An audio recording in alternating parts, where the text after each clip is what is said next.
Hello friends, welcome to online study bytes. मैं हूं प्रतीक्षा। आज से हम एक और बुक स्टार्ट कर रहे हैं जो कि है पृथ्वी और हमारा जीवन, कक्षा 6 की ये बुक है। एससीईआरटी पर बेस्ड ज्योग्राफी की बुक है। तो आप लोगों की डिमांड पर, क्योंकि ज्योग्राफी आपके एग्ज़ाम के पॉइंट ऑफ व्यू से इम्पॉर्टेंट है, आपके काफ़ी सारे क्वेश्चन ज्योग्राफी से आते हैं सोशल स्टडीज़ में। तो एससीईआरटी पर बेस ये बुक हम पढ़ेंगे, इम्पॉर्टेंट फैक्ट्स देखेंगे। तो चलिए, पहला वीडियो है, पहला चैप्टर से हम स्टार्ट ही करेंगे। तो जल्दी से लाइक ज़रूर कर दें वीडियो को।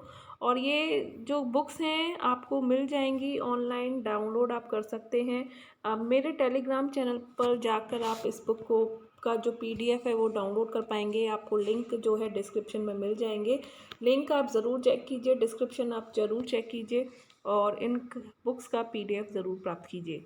इम्पॉर्टेंट है, पढ़ें ज़रूर। तो चलिए पहले मेरे साथ पढ़ते हैं, और अगर आपको कुछ समझ में नहीं आता है तो आप कमेंट में ज़रूर लिखें। अब अनअकैडमी पर आप मेरे लाइव सेशन देख सकते हैं, बिल्कुल फ्री लाइव सेशन है और डेली क्लासेस हो रही हैं और हमारे प्रैक्टिस सेट चल रहे हैं टॉपिक वाइज। तो आप इनको ज्वाइन ज़रूर करें।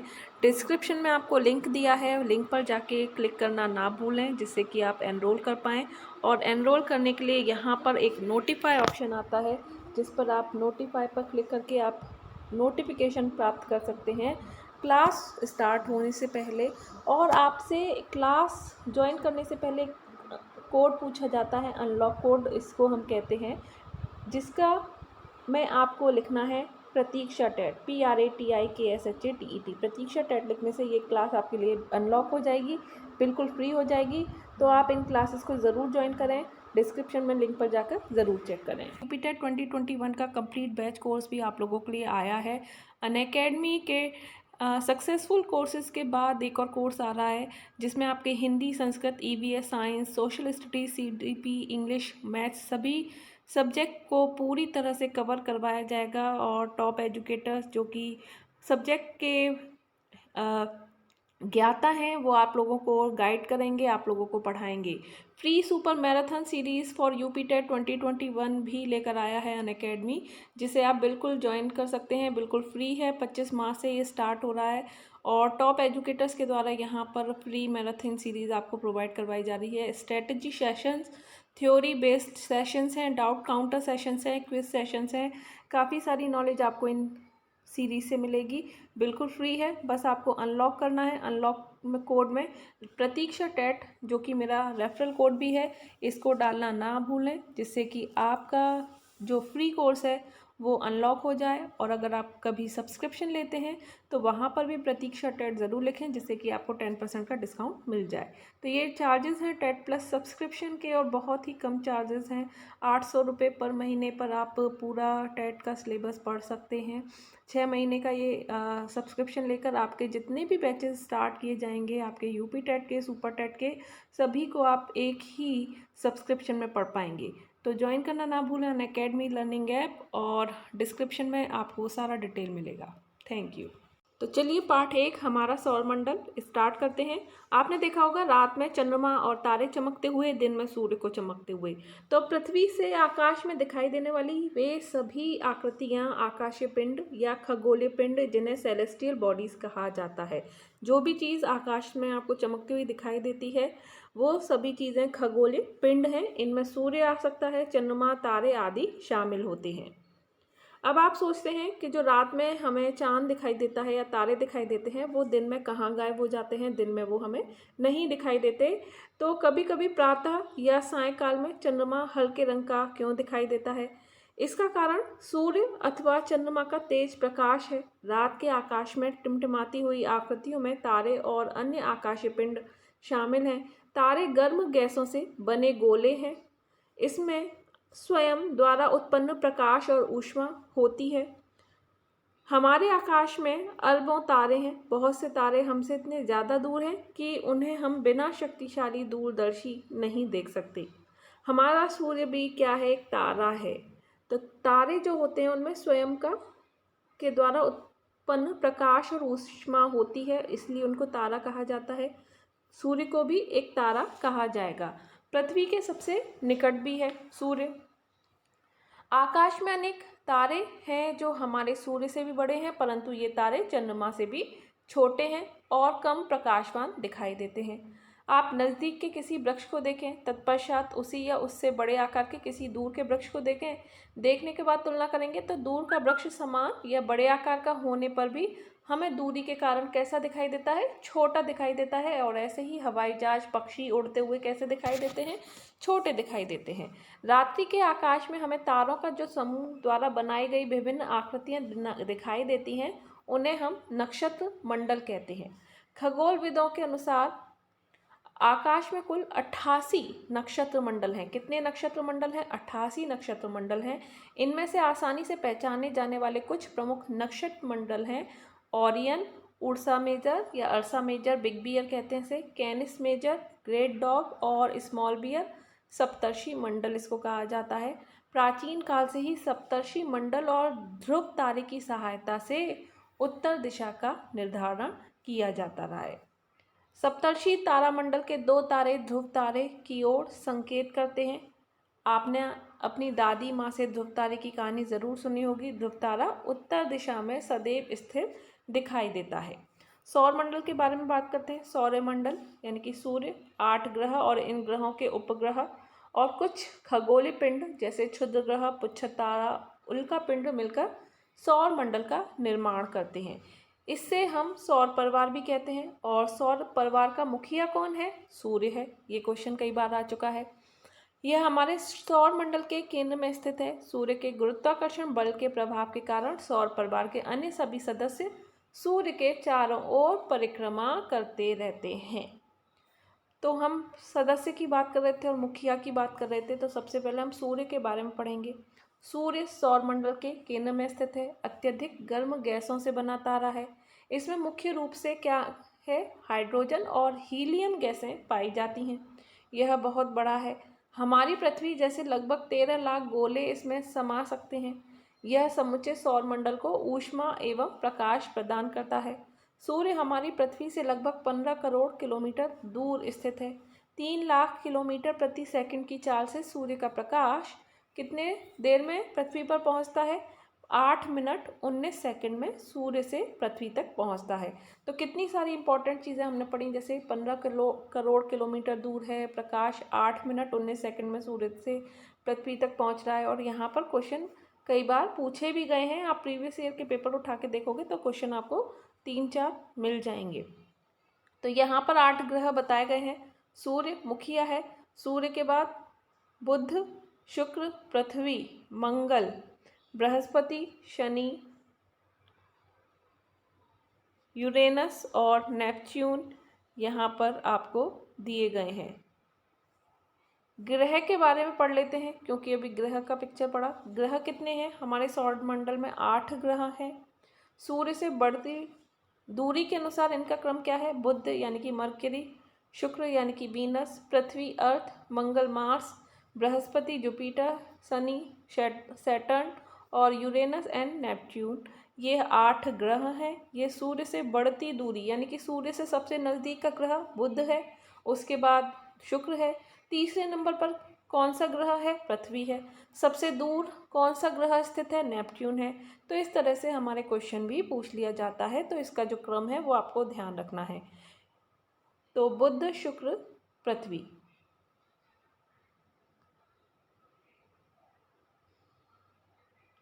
चलिए आगे बढ़ते हैं, पृथ्वी के बारे में पढ़ते हैं। सूर्य से दूरी के क्रम में पृथ्वी किस नंबर पर है? तीसरे नंबर पर है। आकार में यह 5वां सबसे बड़ा ग्रह है। अगर आकार की बात करें तो सबसे बड़ा ग्रह कौन सा है? जुपिटर है यानी कि बृहस्पति है। और पृथ्वी कौन से नंबर पर आता है? आकार में 5वें नंबर पर।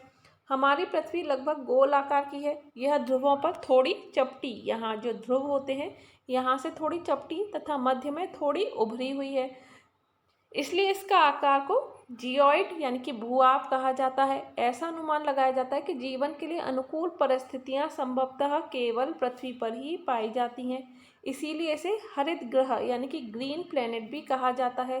पृथ्वी पर जल की अधिकता के कारण यह अंतरिक्ष से देखने पर नीले रंग की दिखाई देती है, इसीलिए इसको नीला ग्रह भी कहते हैं। खगोलविदों के अनुसार कई तारों के पास हमारे सौरमंडल की भांति ग्रह, उपग्रह तथा आकाशीय पिंड से बना सुव्यवस्थित तंत्र हो सकता है। दूसरा उपग्रह क्या होते हैं? सैटेलाइट, यानी कि अभी हमने ग्रह देखे, अब उपग्रह। कुछ आकाशीय पिंड अपने ग्रह की परिक्रमा करते हुए सूर्य की परिक्रमा करते हैं। अपने ग्रह की परिक्रमा करने के कारण इन्हें क्या कहा जाता है? उपग्रह कहा जाता है, क्योंकि ये अपने ग्रह की परिक्रमा कर रहे हैं। जैसे पृथ्वी की परिक्रमा कौन करता है? चंद्रमा करता है। तो चंद्रमा जो है वो पृथ्वी की परिक्रमा करता है, इसलिए पृथ्वी का एकमात्र प्राकृतिक उपग्रह क्या है? चंद्रमा है। तो यहाँ पर ये पिक्चर आप देख सकते हैं, दे रखा है। इसको कौन कितने दिनों में सूर्य का चक्कर लगाता है, और हर ग्रह अपनी धुरी पर घूमते हुए सूर्य का चक्कर लगाता है। तो बुध जो है, इसका जो रंग होता है वो भूरे रंग का होता है। सूर्य से दूरी इसकी 5.8 किलोमीटर होती है। ठीक है। ग्रह से व्यास यानी कि 4878 होता है। अपने धुरी का चक्कर लगाने का समय 58.6 दिन होता है। सूर्य की परिक्रमा कितने दिन में करता है? ये क्वेश्चन कई बार पूछा जाता है, फेवरेट क्वेश्चन है। तो बुध जो है 88 दिन में सूर्य की परिक्रमा करता है, तो बुध 88।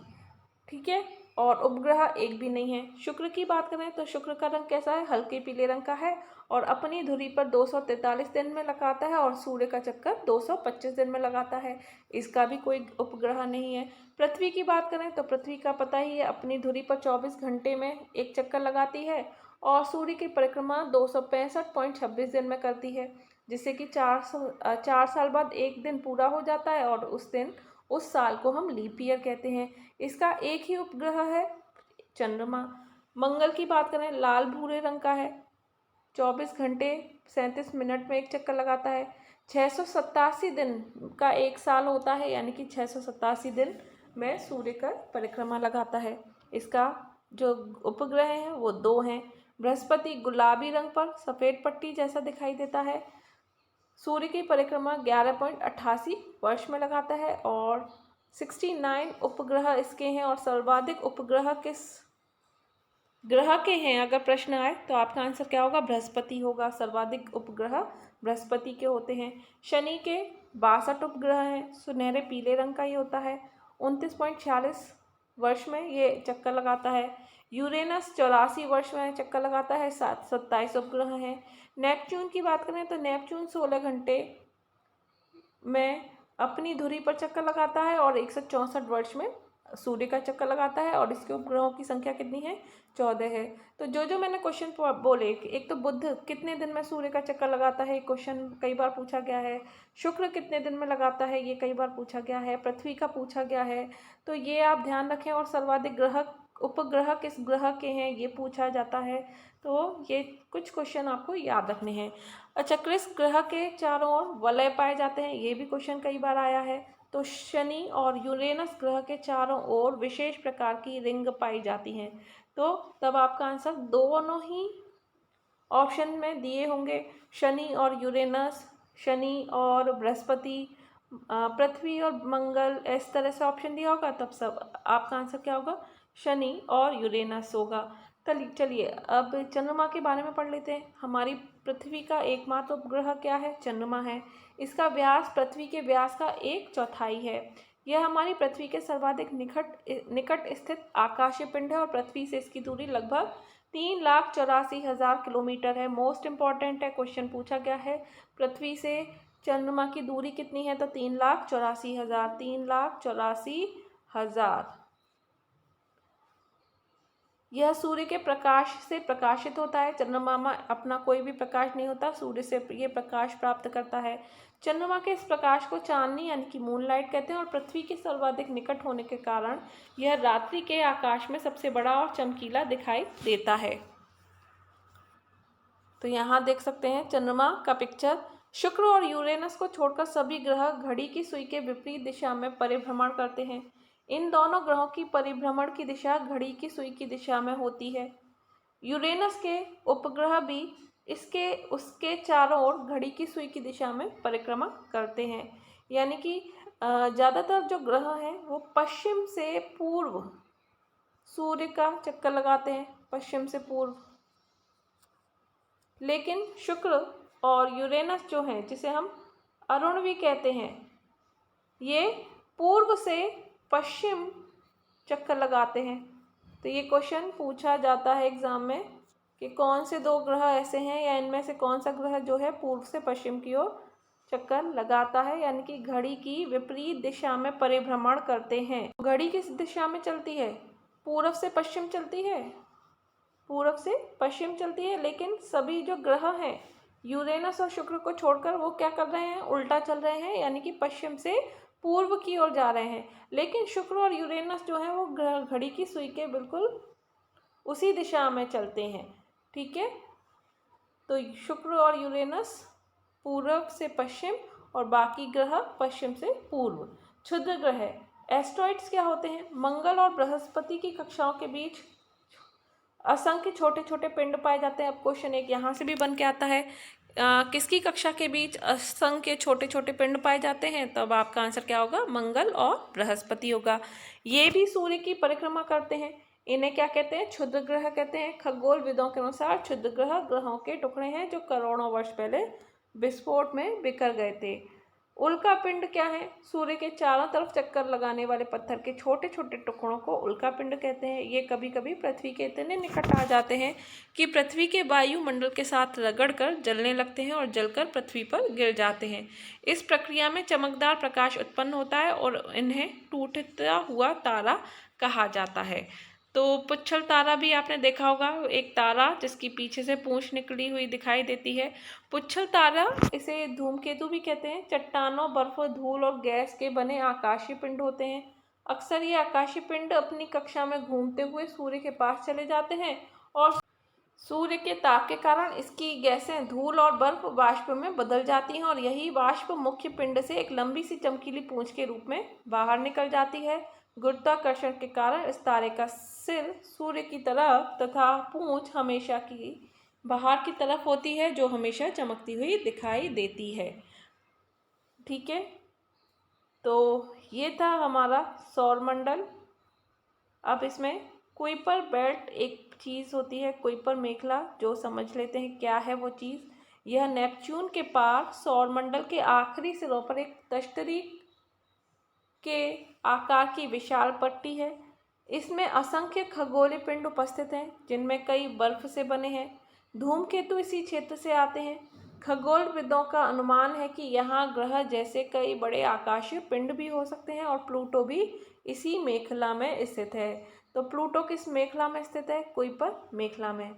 हमारे सौरमंडल में अगस्त 2006 के पहले कितने ग्रह होते थे? 9 ग्रह होते थे, जिसमें प्लूटो भी शामिल था, जिसे हम यम ग्रह कहते थे। जो यम प्लूटो 9वां ग्रह था, यह नेपच्यून की कक्षा का अतिक्रमण करता था। तो जो 24 अगस्त 2006 को अंतर्राष्ट्रीय खगोलीय संघ ने यम को ग्रह की श्रेणी से हटा दिया। क्यों हटा दिया?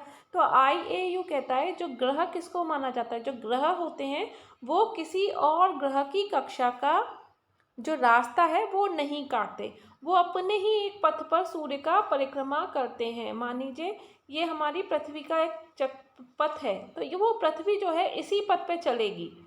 शुक्र जो है वो इसी पथ पे चलेगा। ठीक है, बृहस्पति जो है वो इसी पथ पे चलेगा। लेकिन यम क्या करता था? यम जो नेपच्यून की कक्षा थी उसको काटते हुए सूर्य की परिक्रमा करता था। और जो ग्रह दूसरे ग्रह के पथ में घुसता है या उसको काटता है तो वह ग्रह नहीं माना जाता और उसे ग्रह की श्रेणी से हटा दिया गया और क्षुद्र ग्रह नाम दे दिया गया। ब्रह्मांड क्या होता है? आपने तारे भरे खुले आकाश में एक ओर से दूसरी ओर तक फैली चौड़ी सफ़ेद पट्टी की तरह चमकदार मार्ग देखा होगा। यह करोड़ों तारों का समूह होता है। इस पट्टी को ही आकाश गंगा कहते हैं। हमारी आकाश गंगा का नाम क्या है? मंदाकिनी है। जो भाग पृथ्वी से दिखाई देता है उसे हम मिल्की वे कहते हैं। इसका आकार सर्पिलाकार तश्तरी जैसा है। इसमें लगभग 1 अरब तारे हैं। हमारा सौरमंडल इसी आकाशगंगा का एक भाग है। तो प्रकाश वर्ष, स्पीस, लंबतंत्र, यह दूरी मापने की इकाई है। तो ये कुछ नहीं है, प्रकाश वर्ष क्या होता है? यह दूरी मापने की इकाई है। अगर क्वेश्चन आ जाए दूरी मापने की इकाई कौन सी है, तब आपका आंसर क्या होगा? प्रकाश वर्ष होगा। प्रकाश द्वारा अंतरिक्ष में एक वर्ष में चली गई दूरी प्रकाश वर्ष कहलाई जाती है। ठीक है, अंतरिक्ष में एक वर्ष में चली गई दूरी क्या कहलाई जाती है? प्रकाश वर्ष कहलाई जाती है। इसकी माप लगभग 946 खरब किलोमीटर होती है। तारों के मध्य दूरी, आकाशगंगा का आकार, आकाशगंगाओं के मध्य दूरी आदि दूरियां मापने में इसका प्रयोग करते हैं। हमारी आकाशगंगा इतनी विशाल है कि प्रकाश की गति से चलने पर इसके एक सिरे से दूसरे सिरे तक जाने में 1,00,000 वर्ष लगेंगे। तो आप खुद ही सोच सकते हैं कितनी बड़ी है हमारी आकाशगंगा। ब्रह्मांड की उत्पत्ति बिग बैंग थ्योरी के बारे में पढ़ लेते हैं। बिग बैंग थ्योरी कहा जाता है कि ब्रह्मांड की जो उत्पत्ति हुई है उसको आज से लगभग 13 अरब वर्ष पहले पूरा का पूरा ब्रह्मांड एक गर्म और सघन छोटे से गोले के रूप में था। अधिक गर्मी और सघनता के कारण इसमें अचानक विस्फोट हुआ और इस विस्फोट को बिग बैंग कहा जाता है। विस्फोट के बाद ब्रह्मांड तेजी से फैलने लगा। यह फैलाव आज भी जारी है। बिग बैंग की घटना के कुछ करोड़ वर्ष बाद तारे और आकाशगंगाओं का निर्माण होने लगा और वास्तव में आकाशगंगा का निर्माण जो है वो हाइड्रोजन, हीलियम गैस तथा धूल कणों से बने विशाल बादल के इकट्ठे होने से हुआ है। आकाशगंगा को बनाने वाले इन बादलों को निहारिका कहते हैं। गुरुत्वाकर्षण के प्रभाव के कारण इन बादलों से गैसीय पिंड बने जिससे तारों का निर्माण प्रारंभ हुआ। आकाशगंगा के केंद्र सबसे दूर स्थित मंदाकिनी से चले प्रकाश को हमारी पृथ्वी तक पहुंचने में 1000 करोड़ वर्ष लग जाएंगे। प्रकाश को आकाशगंगा के एक छोर से दूसरे छोर तक पहुंचने में 1,00,000 वर्ष लगेंगे। प्रकाश 3 लाख किलोमीटर प्रति सेकंड की गति से चलता है। फिर भी सौरमंडल पार करने में 24 घंटे इसको लगते हैं। तो कितना बड़ा है हमारा ब्रह्मांड। इसमें एक विशाल ब्लैक होल है जो गुरुत्व केंद्र का कार्य करता है। इसके कारण आकाशगंगा का स्थायित्व बना रहता है। हमारा सूर्य अपनी आकाशगंगा में लगभग 100 अरब तारों में से एक तारा है। आज से लगभग 5 अरब वर्ष पूर्व मंदाकिनी आकाशगंगा की बाहरी भुजा में हमारे तारे सूर्य का जन्म हुआ।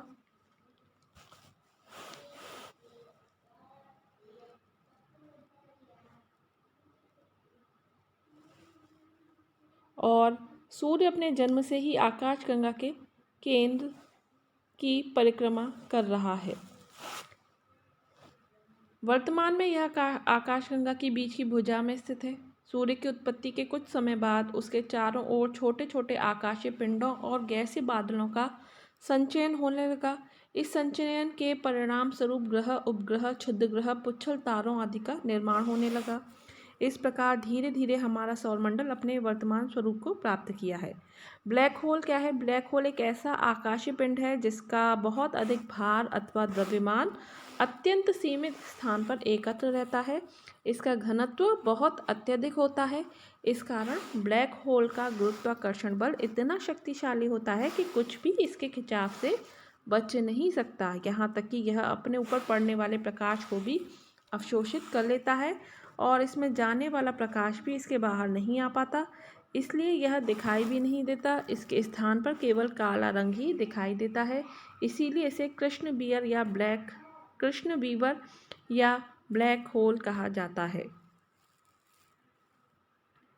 तो यहाँ पर हमारा ये चैप्टर आज का एंड होता है। हमने बहुत सारी महत्वपूर्ण चीज़ें पढ़ी। तो नेक्स्ट वीडियो में हम नेक्स्ट चैप्टर को लेकर आएंगे।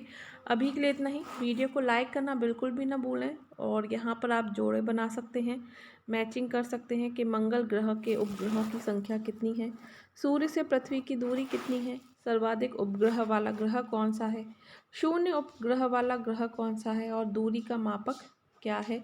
तो ये सभी चीज़ें आपको मैंने चैप्टर में पढ़ाई भी हैं और किस तरह से क्वेश्चन पूछा जाता है ये भी बताया है उनसे रिलेटेड। तो इनके क्वेश्चन के आंसर आप खुद लगाएं। अगर कोई डाउट है तो आप कमेंट में ज़रूर पूछें। अभी के लिए इतना ही। Bye bye, take care and thanks for watching.